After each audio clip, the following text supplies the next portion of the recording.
Bet you weren't expecting this, huh? Borderlands 4 review. Not sponsored. um, so, honestly, I just want to get off to the bad stuff first and then get on to the good stuff because I don't think there's as much bad as there is good. So, first, I want to talk about the bugs.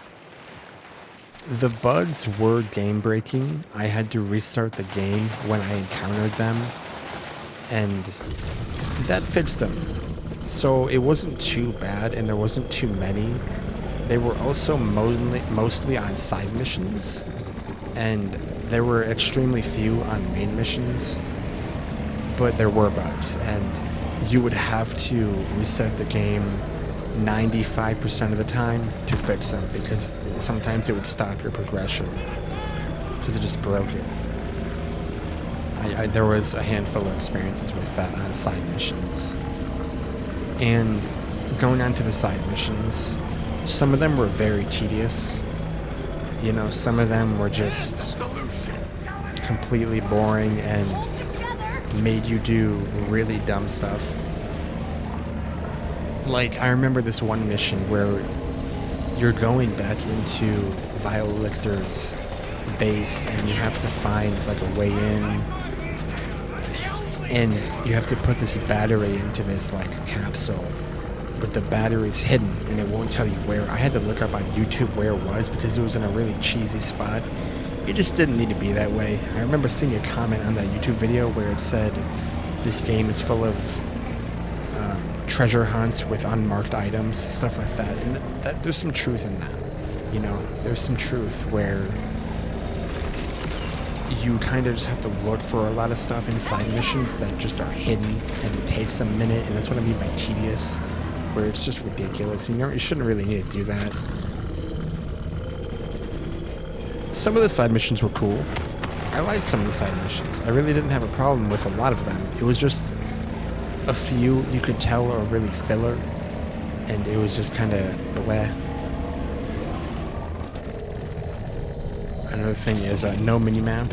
I don't think there is an option for like a minimap to add. You know, I don't think so.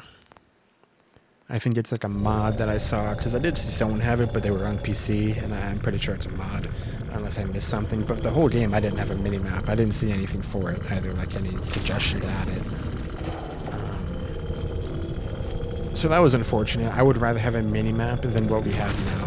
I really would. I don't really like this kind of bar at the top where it's just kind of shows everything all in one. It's just kind of mid. Another thing I want to talk about is this right here. So you see that golden arrow? Sometimes this is incredibly hard to see. Like in this light right here, where I'm shooting, where the reticle is, it's incredibly hard to see.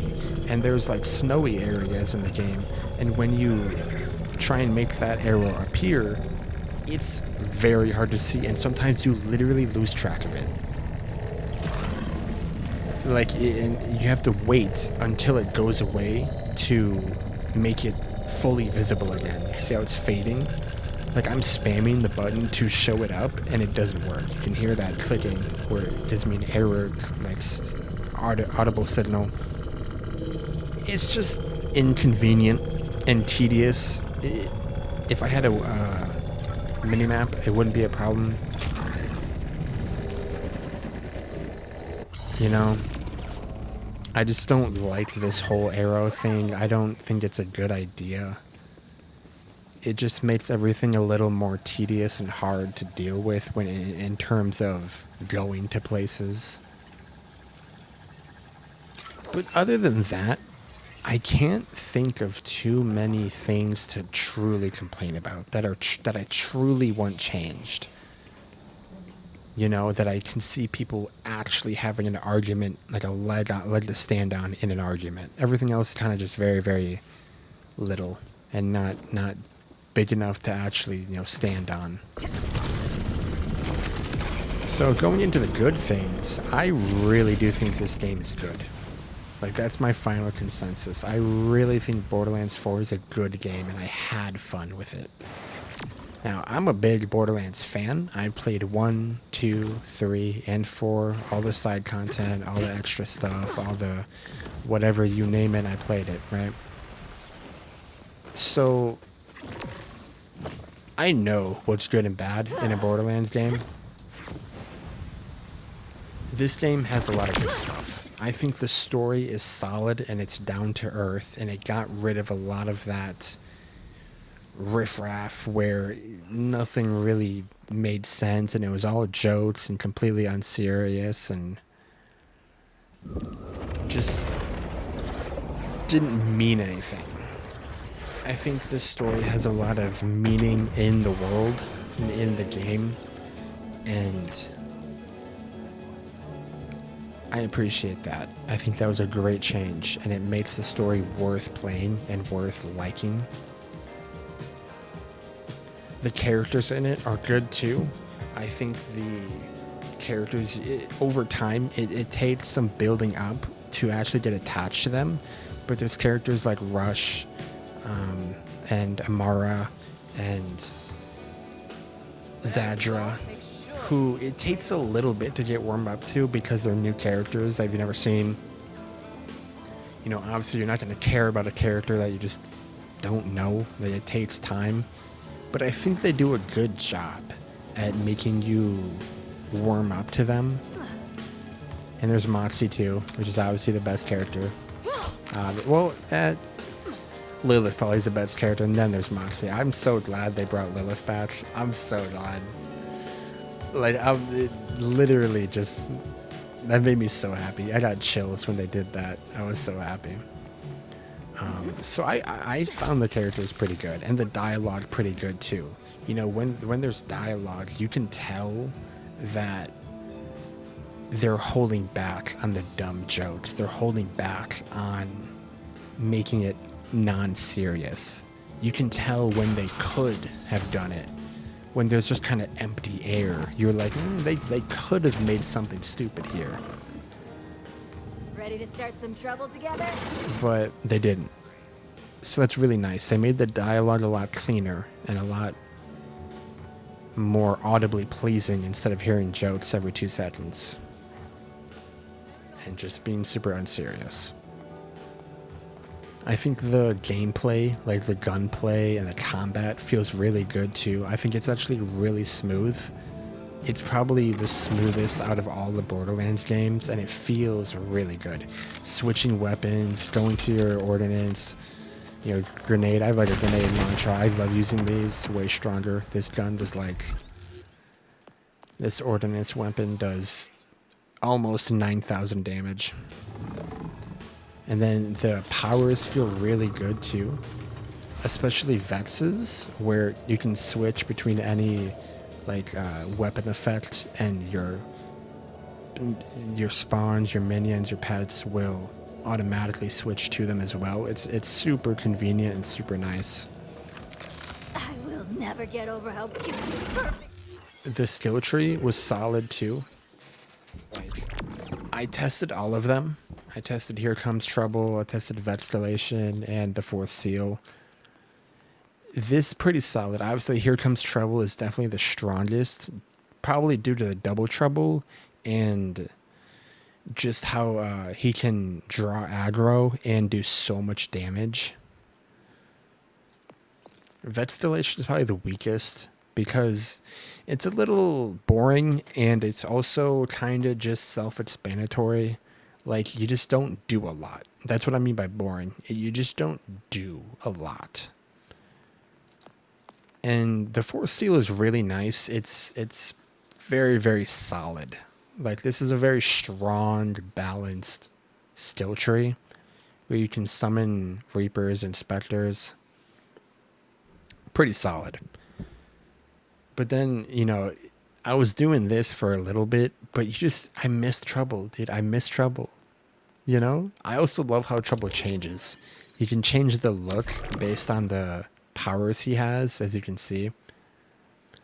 It's super cool. I really appreciate that. You know? I really do. You are. I think that's just crazy good, because obviously this is not his basic look. His basic look is like very normal, just like a looking like a tiger. Wherever you go, I make just made sure him to to use like a your super hands. badass. Speaking of, I can show you that. He just gets bigger. You know, he has like 3 tails. He goes zoomies. I can't do it here. With my ability, he can charge it and make a black hole. Anyway, like I was saying, super, super good. It felt very fun. I haven't tested the other characters, but I can say for vets, it felt very, very smooth for all the powers. I think that's a very important thing to note. They nailed that. The bosses were good. I actually died like once to one boss. Um, it was always my fault. It was nothing ever cheesy. The bosses felt super clean and well designed, and they were boss fights. You know, they were regular boss fights. Take care of Like, me, and I'll take care of you, sugar. just fun. You know, you get in there, they have some cool dialogue, they do a bunch of moves that you dodge, and you shoot them, and you use some weaknesses and your abilities, and it's just solid. The skins in this game are also pretty cool.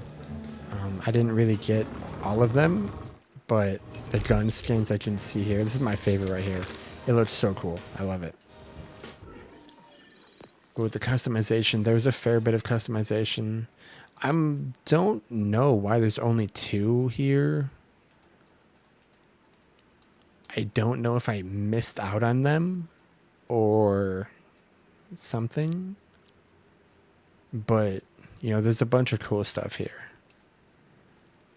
I don't really like the mask because I get kind of immersed in games like this and, you know, games in general. So I kind of make it like, I like the face open. But as you can see, there's just a bunch of cool skins that you can have that really change up the look, like Beyond the Veil.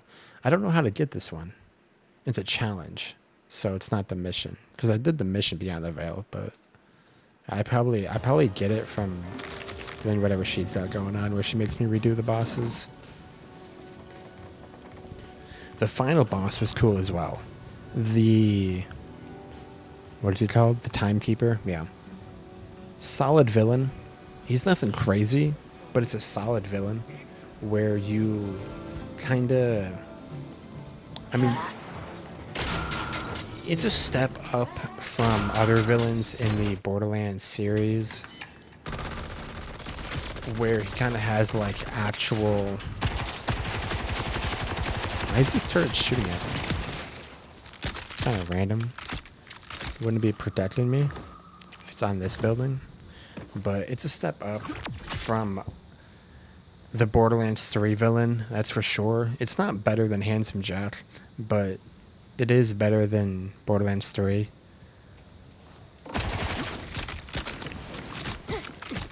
It's kind of iffy though, because Borderlands is a game where you kind of become the final boss. Like, you're so powerful.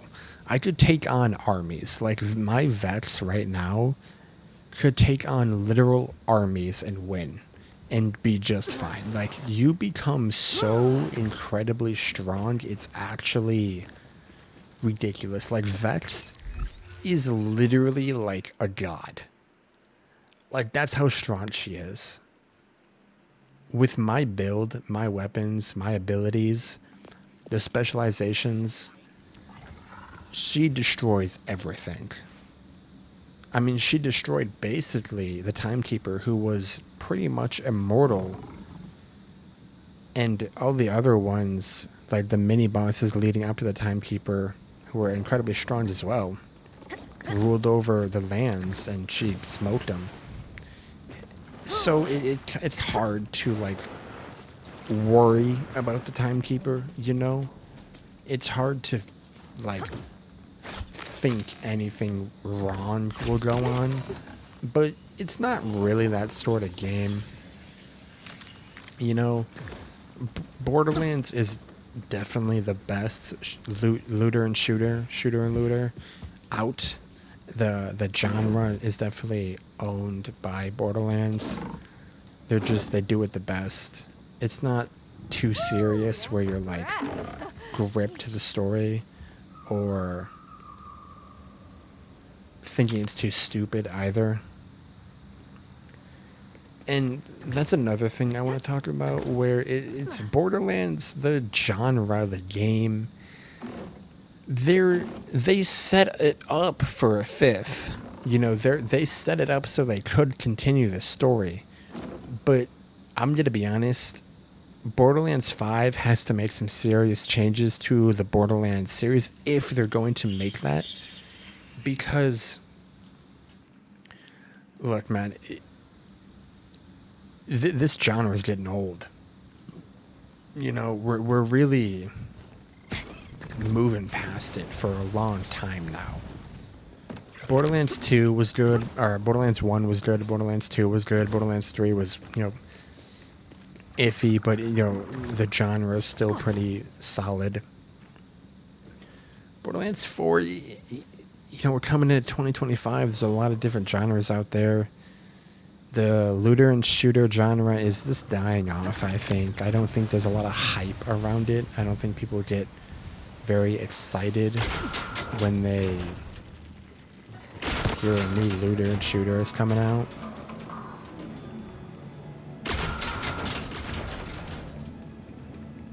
I don't know if I've ever been in here.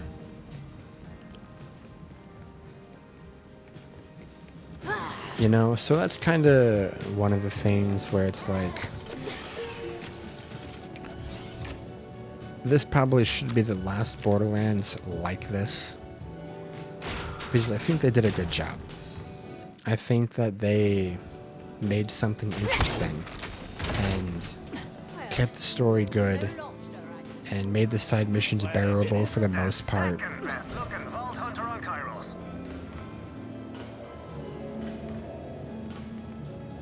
But it's just not a lot to do.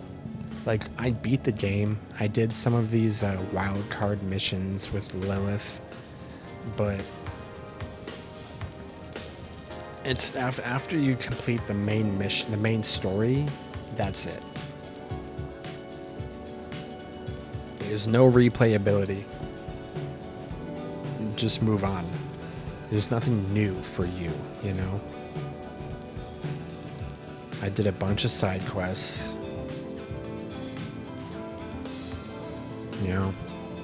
It was also full short. Like, I put 40 hours into this game, but that's because I really stretched it out with side missions. I felt like the main story was pretty short, probably 12 to 10 hours. You could probably complete it even shorter than that, because it's really just kind of one go. Like, there's not a lot. Only at the end is there some diversions that happen where you kind of get sidetracked and get tossed all over the place. But overall, you just kind of go with the main story.